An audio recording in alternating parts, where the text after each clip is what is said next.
Questo voto si dimostra per quello che è, abbiamo sempre detto che il voto europeo non dà nessuna indicazione di un trend. Prova ne sia che in molti comuni questo voto che premiava la sinistra, poi quando si va a vedere lo spoglio elettorale si vede che il cittadino passa da una scheda dove vota magari il PD e passa nell'altra dove sceglie il candidato che so della Lega.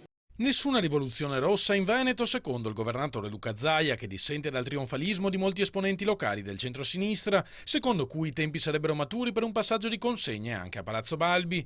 Tra questi l'ex sindaco di Venezia, Massimo Cacciari, secondo cui il PD sarà talmente forte alle regionali del prossimo anno da poter candidare anche il cavallo di Caligola. E è un'affermazione importante di una persona autorevole della sinistra. Ha già provato una volta a fare il Presidente della Regione, i veneti non l'hanno scelto. Potrebbe riprovare questa volta, visto considerato che è scontato vincere.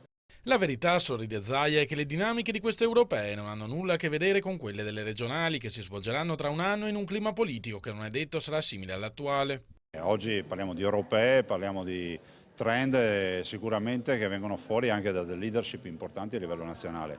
Avere un Presidente del Consiglio che è in carica da un paio di mesi, che fa una campagna come quella che è stata fatta, partendo dagli 80 euro in busta paga, dicendo ai cittadini che si pagherà il 7,40 con un SMS e altre diavolerie del genere, io dico bene, ha preso i voti e quindi oggi non ci sono più scuse.